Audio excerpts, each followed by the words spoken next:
Welcome to Fantasy Football Today, presented by BetMGM, the sports book born in Vegas. I'm Jamie Eisenberg. That's Heath Cummings. That's Robert Turbin. We have a busy show for you. Lots of trades happened around the NFL on Tuesday. A few of them impacted some fantasy football leagues. We have some storylines to get to. We have a game to preview Thursday night between the Bengals and the Ravens. We'll answer your questions, so send them to us using the hashtag AskFFT. And we'll also talk about some running backs and do our favorite game, start, bench, cut. But let's start with the state of the Dallas Cowboys, because everything is falling apart around the star after Dak Prescott hurts his hamstring. They make a weird trade on Tuesday to get a wide receiver who they may have been able to get off waivers, and we have an injured wide receiver in CeeDee Lamb. So let's start with Dak Prescott. He's expected to go on IR after injuring his hamstring in the Week 9 loss against the Atlanta Falcons. They are 3-5 right now. CeeDee Lamb's dealing with a shoulder injury. Cooper Rush is going to be the starter, and they acquired Jonathon Mingo via trade from the Carolina Panthers. So, Robert, just give me like a broad view of the Cowboys right now, especially on the offensive side of the ball. How do things look to you heading into that matchup against the Eagles? Is there anybody that you trust with Cooper Rush starting in place of Dak Prescott? If CeeDee Lamb is going to play, I mean, you have no question but to trust him and keep him in your starting lineup if he's there, even though he's a little bit banged up. I've had that shoulder injury, that AC joint injury. It can be bothersome, especially when it comes to reaching up above your head and trying to catch a football. Nonetheless, I'd still lean on him because Cooper Rush is going to be leaning on CeeDee Lamb pretty heavily. But outside of that, it looks very meek. Dowdle has done a decent job when he's been in the lineup. And if you have to, I would trust him in your starting lineup. I'd put him on the bench otherwise, though. But like you said, this is a team that's falling apart. Yeah, I think he makes, like we saw in 2022, CeeDee Lamb is still a starting fantasy wide receiver with Cooper Rush at quarterback. Not one of the top 3 wide receivers in fantasy, but someone I'm definitely going to start if he's healthy. I'm probably still starting Jake Ferguson at tight end as well. I think he'll have enough volume, at least in a full PPR league, where he can be a top 12 guy. Rico Dowdle is a flex that I really kind of hope I have a better option. This Philadelphia defense, the other side of the equation, they've been much, much better as of late. And so I'd kind of like to stay away from Dowdle if I can. Eagles, one of 2 teams actually not yet to allow a touchdown to a tight end. So Ferguson may not be in the best spot with a backup quarterback. Moving forward, though, are you looking to acquire Cowboys or sell off Cowboys? You trying to get CeeDee Lamb or are you trying to trade away CeeDee Lamb? I would be more, I mean, it obviously depends on what the cost is, but I would be more likely to try to buy him. If so, I know Adam Azer was talking on the podcast this morning. He's trying to get rid of him. He's a little bit scared of CeeDee Lamb. If somebody's willing to sell him for maybe cheaper than a top 12 wide receiver, somewhere in that 12 to 18 range, I'd be okay with that. I still think he can be a top 12 guy, so if I can acquire him for a wide receiver 2 cost, I'll do it. The rest of the Cowboys, I'd pretty much like to stay away from. Robert, when you saw the trade yesterday of Jonathon Mingo going from the Panthers to the Cowboys for a 4th-round pick, what were your thoughts? Well, first of all, the 4th-round pick is too high from a Cowboys standpoint. The only thing that I thought about, though, as it pertained to acquiring Jonathon Mingo is, maybe the injury to Brandon Cooks is more serious than we thought. Perhaps they're not going to re-sign Brandon Cooks, for next season. And so then Jonathon Mingo can then sort of work his way into that role for next season. Those were really my only 2 thoughts about it. From a fantasy standpoint, we'll see what kind of opportunities he gets and how quickly he can incorporate himself into this offensive system. But he has flash, all right? He's done well in fantasy, maybe not this season, but last season there were some flashes. Perhaps he can have some flashes again with Dallas this year. Dynasty hold? Dynasty hold. I wonder if the Cowboys were just looking for a wide receiver that had experience playing with backups. They were going to the backup quarterback. He's been playing with a lot of backups at quarterbacks. No, yeah, you can hold him. But I'm not particularly excited. All right, so we'll see what happens moving forward. They did lock up CeeDee Lamb, so you don't have to worry about his contract status. Jalen Tolbert should be at least a part of their future moving forward. But like Robert said, it could be a replacement for Brandon Cooks heading into 2025. All right, let's talk about the Steelers because they also made a trade. They acquire Mike Williams from the Jets, 5th-round pick going back in return. Heath, when you look at Williams and just what he has not done so far this season, coming back from last year's ACL tear, Aaron Rodgers was talking about this when the trade happened, that they like Mike Williams. They just didn't really have room for him with the addition of Devontae Adams. The Steelers need a player like this. Van Jefferson and Calvin Austin have done some nice things as the second receiver opposite George Pickens, but we know this passing offense has changed with Russell Wilson. So just take me through your thoughts on the Steelers offense and specifically Mike Williams' fantasy value. I'm definitely more interested in rostering Mike Williams today than I was 2 days ago. So I think it's a good fit with Russell Wilson. They've got the setup here to run the ball 35 times a game, throw 20 moon balls down the sideline to Pickens and Mike Williams. So I think Williams fits well with Wilson. It's most likely that Williams isn't going to turn into a fantasy star starter unless something happens to George Pickens. But I do think that his presence helps Russell Wilson. If Wilson has a good game this week, maybe start viewing him as more of a starting option. You feel that way too, Robert, that Russell Wilson just got better yesterday with the addition of Mike Williams? Yeah, I think that's really the key here. He hit the nail on the head as it pertains to Mike Williams going to Pittsburgh. It's not really about Mike Williams, even though I'd like to have him on my bench just in case because he can make some plays. But this elevates now Russell Wilson being in your starting lineup. For a lot of fantasy managers, you really have to consider rostering Russell Wilson, over some quarterbacks like a Sam Darnold or a Tua Tagovailoa and quarterbacks of that nature where, there's going to be a lot of big plays to be had with him at starting quarterback and these two wide receivers, big play threats. Yep, looked good so far in his first 2 starts coming off a bye week, so we'll see how quickly Mike Williams adapts to catching passes from Russell Wilson, but a good opportunity to stash him on your bench just to see what happens moving forward rest of the way. All right, we're live at, it's about 5 after 1 o'clock here on Wednesday. We don't know the practice report yet for the San Francisco 49ers, but we are expecting Christian McCaffrey to make his return in Week 10. He's been out for the entire season so far with his Achilles injury. And so we'll see what his practice reports are. Continue to check CBSSports.com. Same thing goes for Jordan Mason coming off their bye week. He's dealing with a shoulder injury. So, Robert, when you look at this backfield here for San Francisco, it's a pretty favorable matchup against the Tampa Bay Buccaneers, but really McCaffrey would be starting no matter who he's facing, even if it's the 85 Bears. You look at McCaffrey, you look at Mason, you look at Isaac Guerendo coming off a big game in Week 8 prior to their bye week where Mason could not stay healthy. Just take me through the first game potentially and maybe long-term for the 49ers with McCaffrey back on the field. I think Guerendo's opportunities are going to take a step back in Christian McCaffrey's return. Jordan Mason will still get a significant amount of carries, but the bulk is going to be with Christian McCaffrey. Now, the 49ers have been really good about being careful with their players, coming back from injury, maybe having a certain amount of plays that they want to make sure that they get throughout the game. But, similarly to Nick Chubb, listen, when he got back, he was getting carries.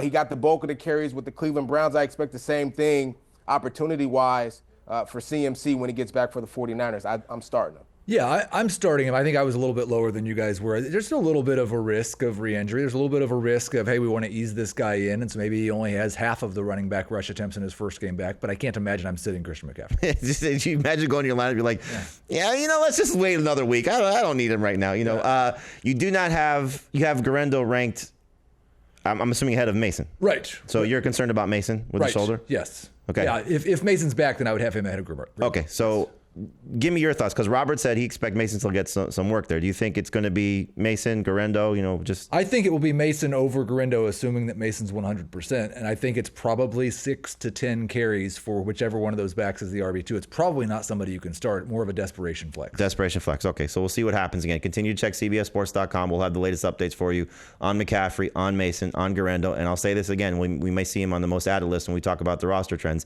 It's not a bad stash candidate for a few days, just in case, hey, McCaffrey had a setback. Hey, Mason's shoulder's not ready to go. Isaac Guerendo, if he's a starting running back for the 49ers, even against Tampa Bay, you'd be starting him in the majority of leagues. All right, let's talk about the game that's coming up on Thursday night. You got the Bengals and the Ravens. Bengals coming off a big win. No surprise as they beat up on the Raiders. Ravens coming off a big win as they beat up on the Denver Broncos. And we had a running back that really stepped up and did a great job, Robert. And we know there's a change in the backfield here. The third really fantasy relevant trade for what happened on Tuesday was Khalil Herbert going to the Bengals from the Bears for a 7th-round pick.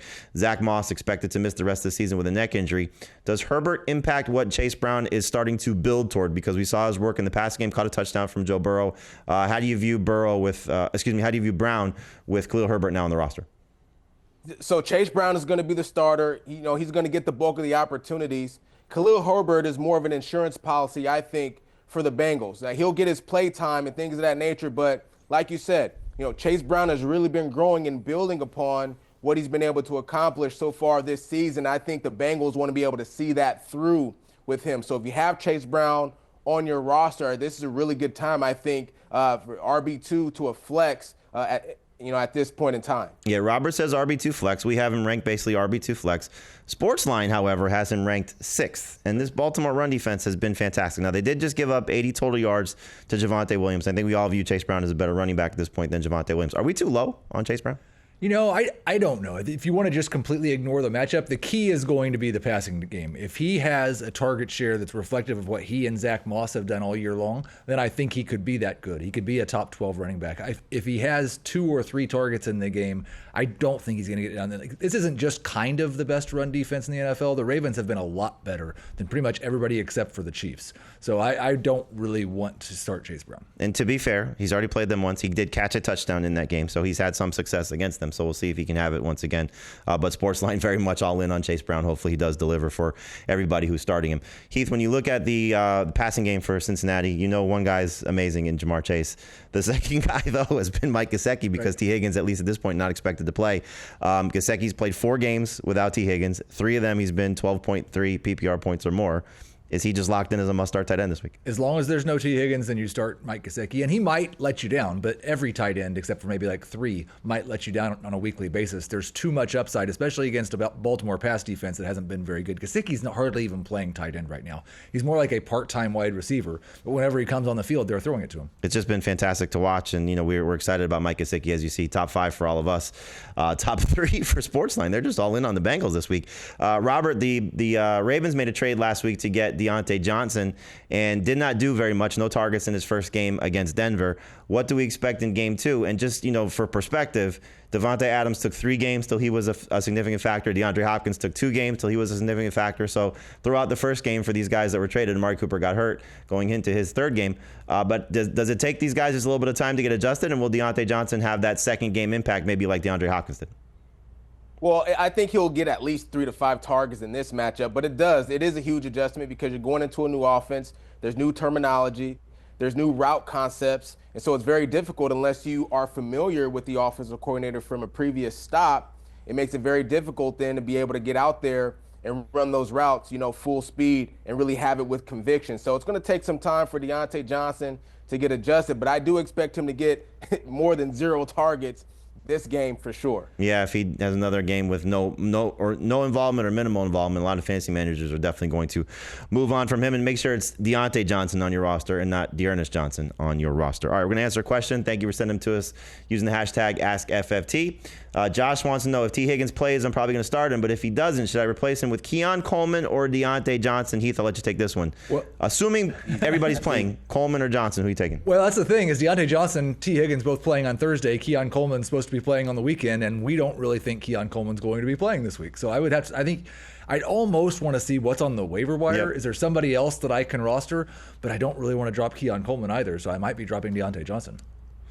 I think the move is to drop Deontay Johnson, see what you can find, and hope to get Deontay Johnson back next week, because if he doesn't do anything, you should be able to get him back if, in fact, you want him. All right, we're going to take a break right now. We come back and get into the roster trends, the moves that you made on Tuesday that could impact the moves you make on Wednesday, but we'll show you who the most added, most dropped, and most traded players are on CBSSports.com. That's next on FFT.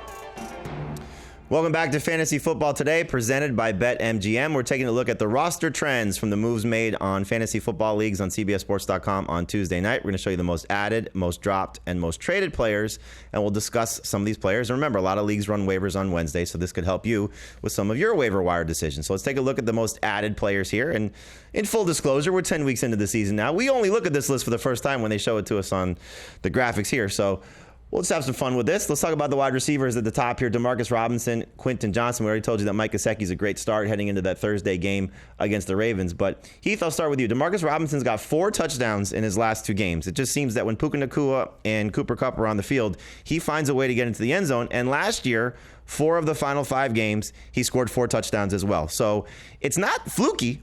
There is a little bit of a track record here. We don't want to chase touchdowns. He did have 9 targets in the game where Punchin Nacua got thrown out for throwing a punch. But is Demarcus Robinson somebody that you want on your team? The 9 targets from last week interests me a lot more than the 4 touchdowns from the last 2 games, because I do think you're right. We don't want to chase touchdowns. He's not someone that I'm ranking as someone I would want to start this week. I expect that Puka and Cooper Kupp are going to probably touch the ball 18 times in this game, and so Robinson will need a touchdown. Robert, have you ever seen a player get thrown out for a weaker punch than what Nacua happened to him last week in that game against Seattle? Probably. but that was one of the top 3 weakest to get thrown out of a game for sure. Yes. That was bad. So we'll see if DeMarcus Robinson can continue to produce. Somebody worth adding, but not necessarily the top receiver to get. I think the top receiver, Robert, is the guy right below him in Quentin Johnston, because we saw a 100-yard game, not a lot of targets, but he's somebody that has now had 2 games with over 22 PPR points on the season, and Justin Herbert's starting to throw the ball a lot more and a lot better. How much are you interested in Quentin Johnston this week taking on the Tennessee Titans? Not much, if I'm being honest with you. I'm actually more interested in DeMarcus Robinson, and I'd rather roster him and have him on my bench. I feel like he's going to get the consistent targets more than Quentin Johnston is. I just feel like Quentin, you just never know what you're going to get from Johnston. At least I know with the Rams, Robinson is going to get the targets. But for me to wait for those big games for Johnston, not really in my interest as a fantasy manager. And that's, I think, where a lot of people are, and we can factor in Xavier Legette as well, another player who's getting a lot of traction based on what he's done, 4 touchdowns in his last 6 games. So Heath, Johnston, Legette, DeMarcus Robinson, rank those 3 guys for me, and then take me through Xavier Legette's outlook taking on the Giants this week. So I'll go Johnston, then Legette, and then I'll go Robinson third. And I will say, just in Johnston's defense, like earlier in the year when he was playing and he was seeing 4 or 5 targets, they were only throwing the ball 25 times a game, and then he missed time, and the offense would a little bit more pass heavy. I love the fact that his 8 out dots come down, which has allowed his yak to go up. That's the type of wide receiver he is. They really used him the wrong way. I wish Legette could get Andy Dalton back starting, and I'd feel a little bit better about him. This is a pretty decent opportunity against the Giants if you need to use him as a number 3 or a flex. But rest of season, I'd feel a lot better about it if he didn't have Bryce Young throwing the ball. You feel the same way, Robert, that Legette with Andy Dalton's a little bit more safety, a little bit more safe in terms of what the upside could be?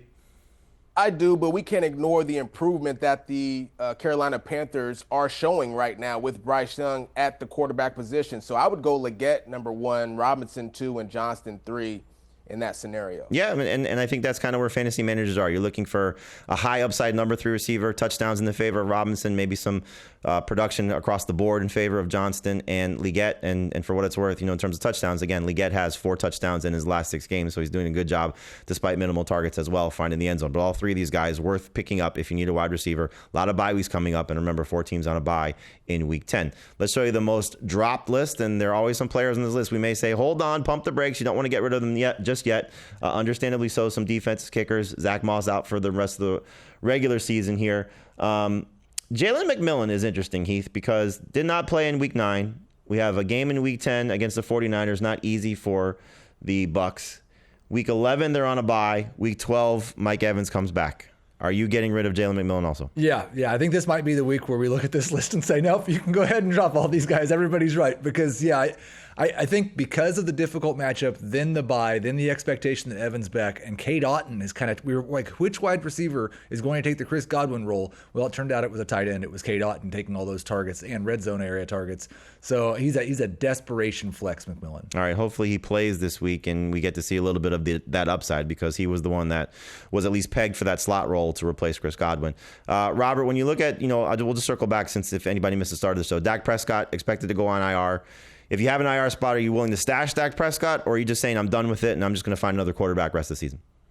Yeah, I'm going to drop Dak Prescott, find another quarterback. Maybe it's Tua Tagovailoa or somebody else. But Dak Prescott not on my roster anymore now that he's going on IR. Yeah, and there is the risk of, again, Cowboys 3-5.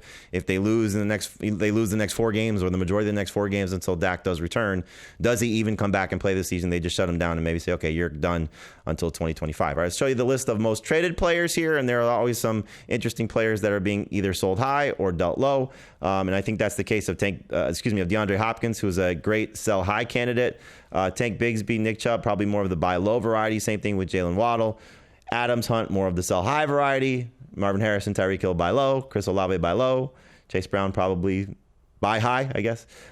Heath, when it comes to DeAndre Hopkins, are you looking to unload him right now coming off the 2-touchdown game he just had in a very favorable matchup against Tampa Bay? I mean, I think in more casual leagues, if somebody sees that name, sees what he just did, thinks Patrick Mahomes, and views him as like, this might be DeAndre Hopkins turning back into DeAndre Hopkins again, then I could see maybe trying to sell high. But Man, he's looked really good so far, and the Chiefs are desperate for help at wide receiver. So if he can stay healthy, I do think he's a starting wide receiver rest of season, just probably more of a number 2 than the number 1 he used to be. And I do think if you're trying to buy low on him, you might want to wait a week because the matchup with Denver is probably going to be tough. You could see a little bit of Patrick Surtain.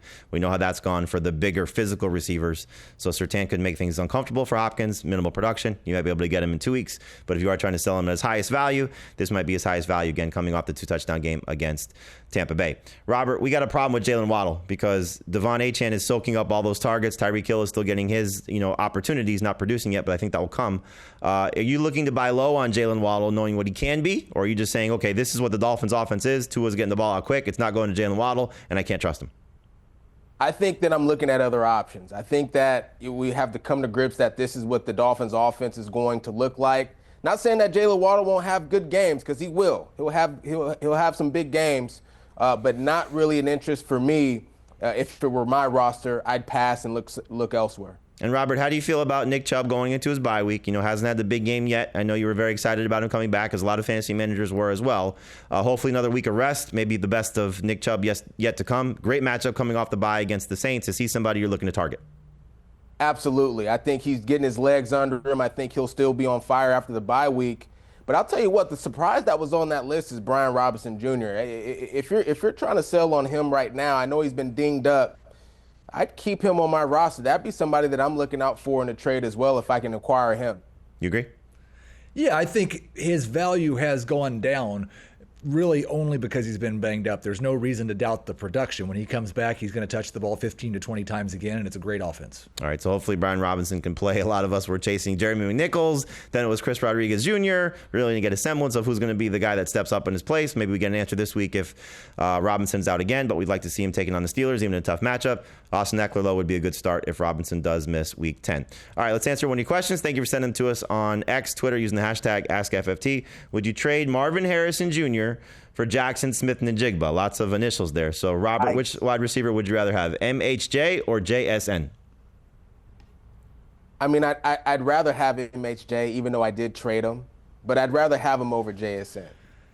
100%. I think the Arizona Cardinals, specifically the passing game, one of the best buys right now in fantasy. They have a fantastic schedule after their Week 11 bye.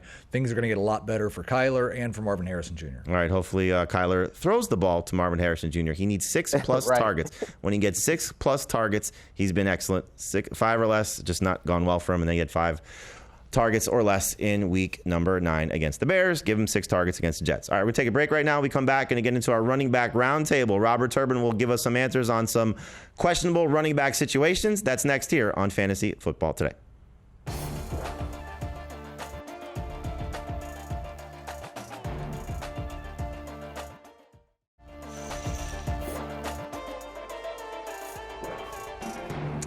Welcome back to Fantasy Football Today, presented by BetMGM. We're going to talk about some running backs now as part of our running back roundtable. We have an NFL running back with us, and Robert Turbin.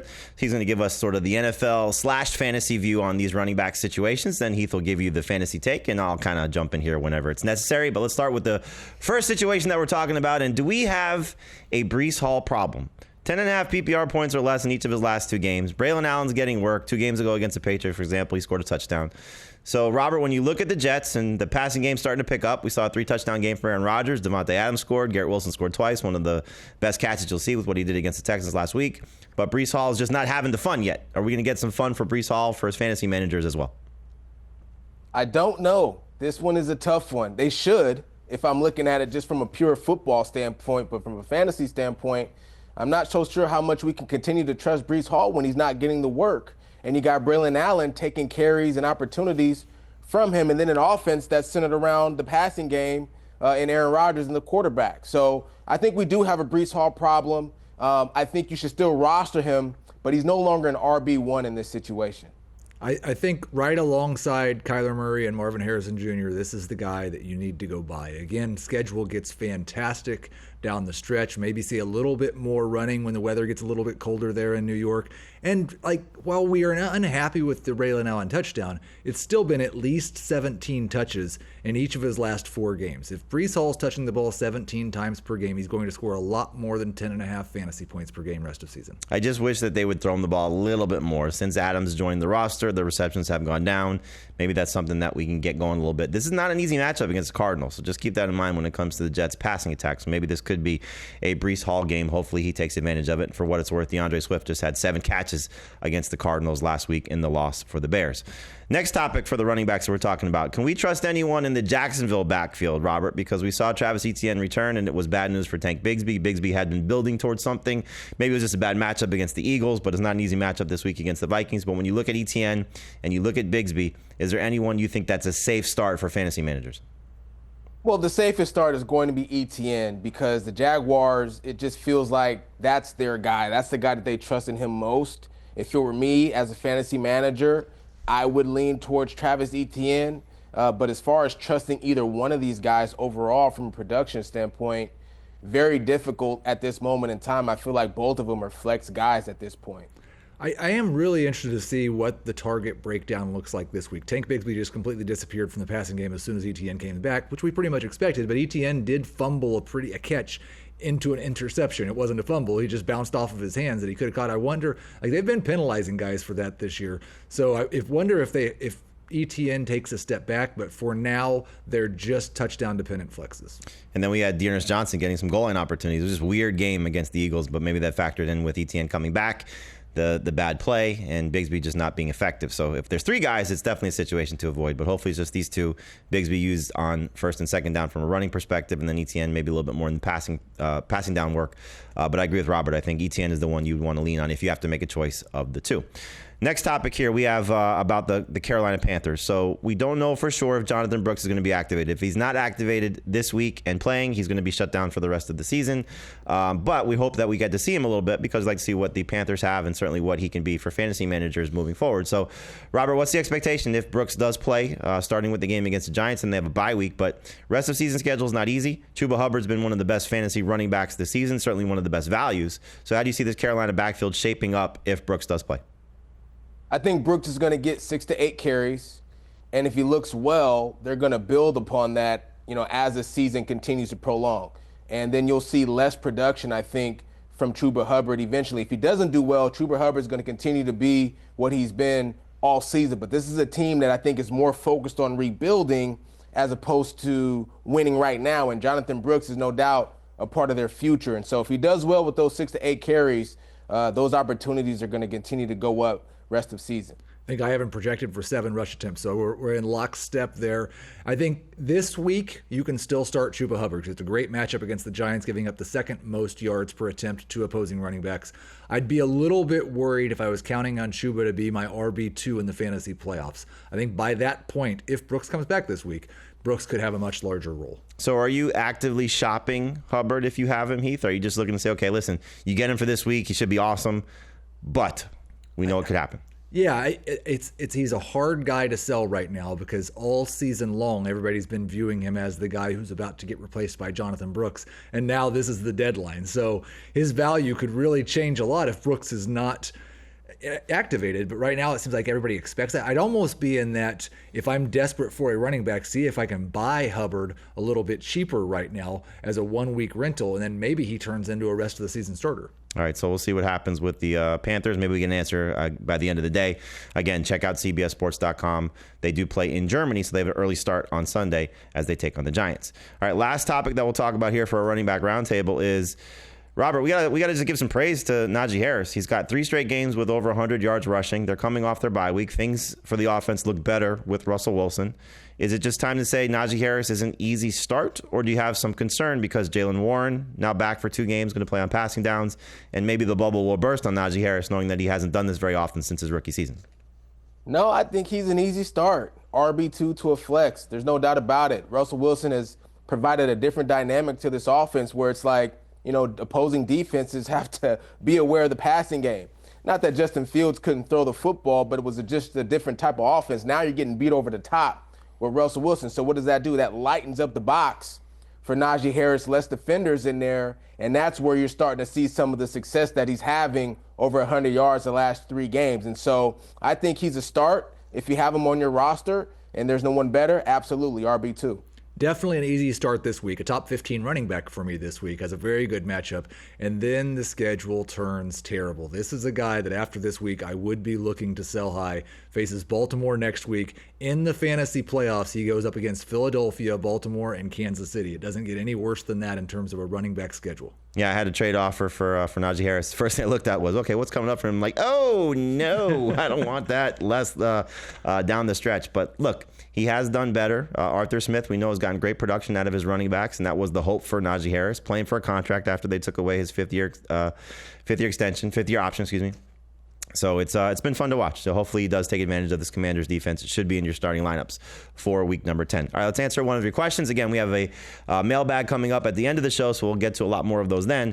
But we got a question here about a couple running backs and a wide receiver. You got J.K. Dobbins, Tyrone Tracy, or Zay Flowers in half PPR, and then also Tyrone Tracy or Chase Brown. So Heath, I'll let you take the first part of it. Rob, you take the second part. So J.K. Dobbins, Tyrone Tracy, Zay Flowers, which one of those three guys do you want? Man, I like Zay Flowers a lot, even in half PPR, which normally I'd take the running back over him in that format. He's just been so good, especially after the catch. This is a great matchup against Cincinnati. I'm starting Zay Flowers. All right, so Zay Flowers over Dobbins and Tracy. Great options. I hate to bench any of those guys. And then, Robert, would you go Tyrone Tracy or Chase Brown? Tracy gets the Panthers. Brown gets the Ravens. Yeah, I'm going Tyrone Tracy going up against the Carolina Panthers. There's no doubt about that. He's been good when he's gotten his opportunity and been healthy. That's the guy I'm trusting in that situation. Yep, he's absolutely blown away Devin Singletary. And look, he's blown away fantasy managers with his production over the last month. So taking on the Panthers should be a great situation for him. It's tough between him and Flowers for me in the other question as well. So hopefully Zay Flowers does deliver, because Tyrone Tracy putting him on the bench is not fun to do in week number 10. All right, we're going to take a break right now. We come back. It's going to be start, bench, cut. We'll tell you who should be in your lineup, who should be on your bench, and who you're kicking to the curb. That's next on FFT.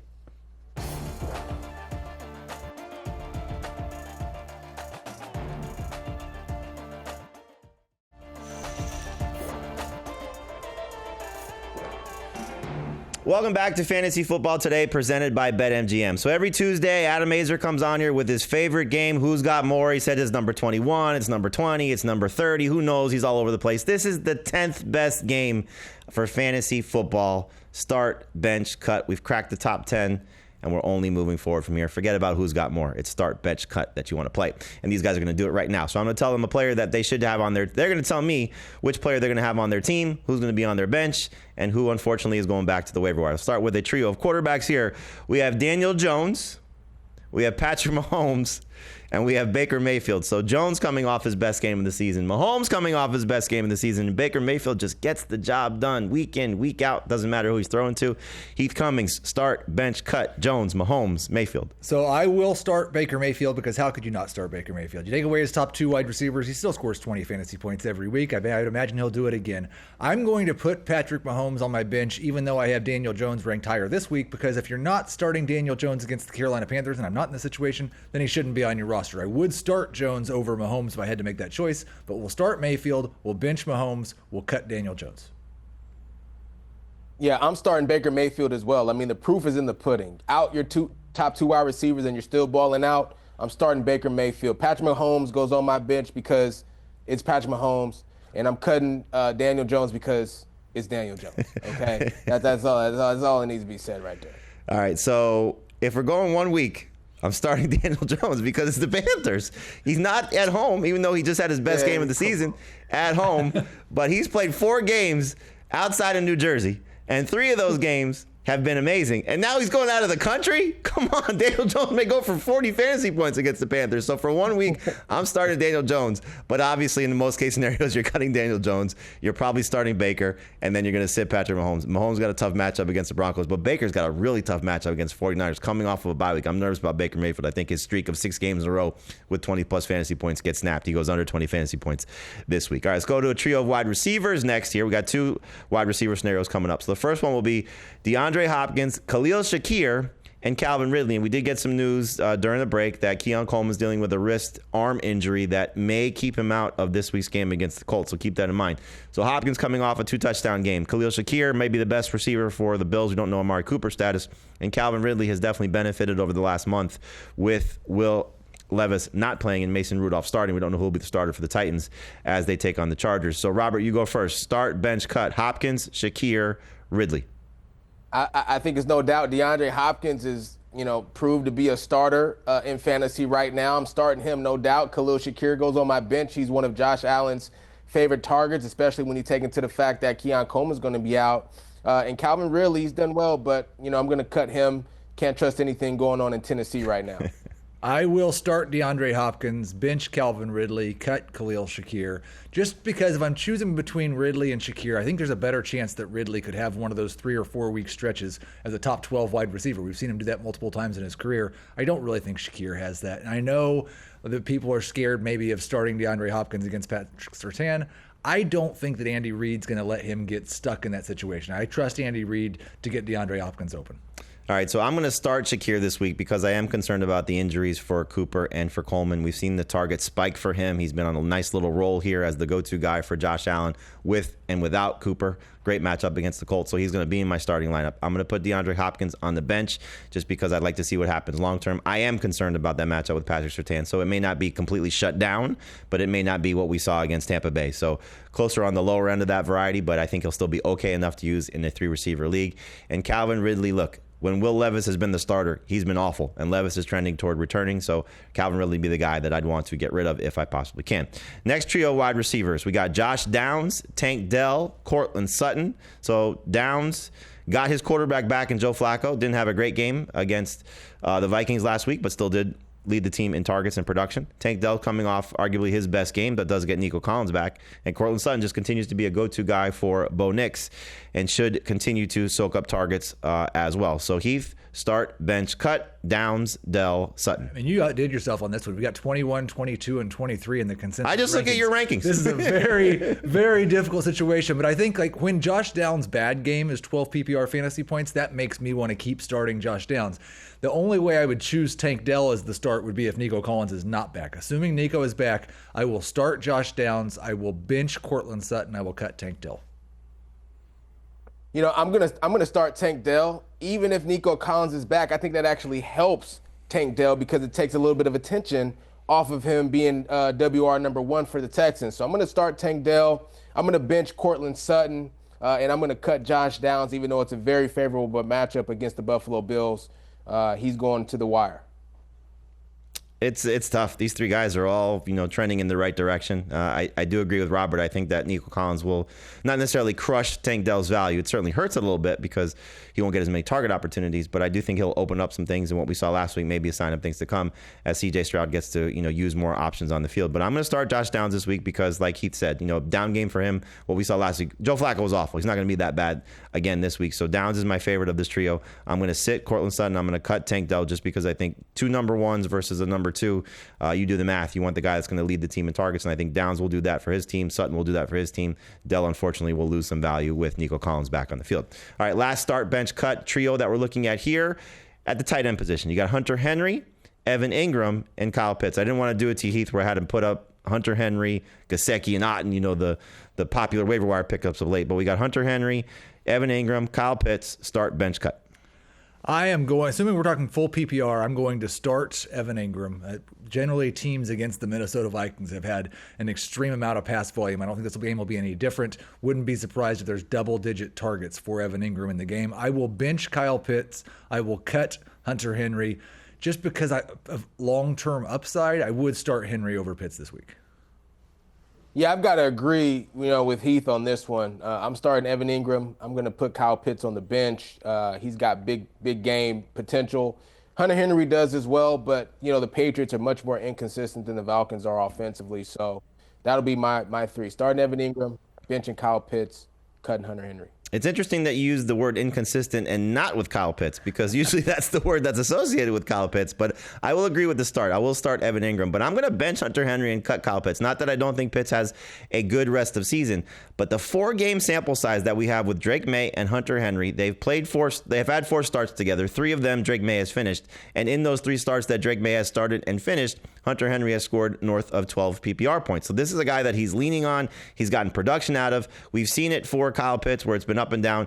There is a little bit of a caveat you could put here. If Drake London's hip injury is a problem and he has to miss some time, then maybe Kyle Pitts benefits and gets more targets, more opportunities. But he's just not been consistent. And so that's why he's unfortunately the one that I would have to cut. But Evan Ingram should have a bounce-back game taking on the Vikings this week. Just keep an eye on Trevor Lawrence. Is healthy. He's a little bit banged up. They added a quarterback in C.J. Beathard, so something to keep an eye on there in terms of the quarterback. All right, let's answer one of your questions here going into the break, and then it's a lot of your questions coming up to close the show.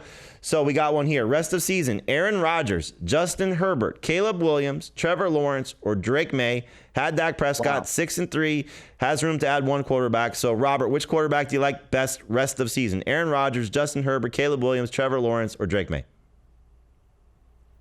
I think I'm going to go with Justin Herbert. Justin Herbert rest of season. I want it to be Drake May. It is a 4-point per pass touchdown league, but I think that was my second option. Yeah, Drake. Yeah, I'm going to go with Drake May. 4-point per pass touchdown league. What he's been doing as a rusher, 38 yards in 3 of his 4 starts rushing. Rodgers' value is so dependent on those passing touchdowns, and that really gets impacted in a 4-point per pass touchdown league. So I'm going to take Herbert for this week and let Drake May have a bad game against the Bears because they just allowed 5 fantasy points to, or only allowed 5 fantasy points to Kyler Murray, who ran for 6 yards. So let Drake May have a bad game. He won't get picked up. Then you go get him next week. They play the Dolphins, and you ride Drake May rest of season. He does have a bye week coming up, though. Just keep that in mind. But Herbert for this week, May rest of season. All right, we're going to take a break right now, and then it's all your questions to close the show. That's next year on Fantasy Football Today. Use the hashtag AskFFT so we know that you're looking for us, and we can help you with your fantasy dilemmas.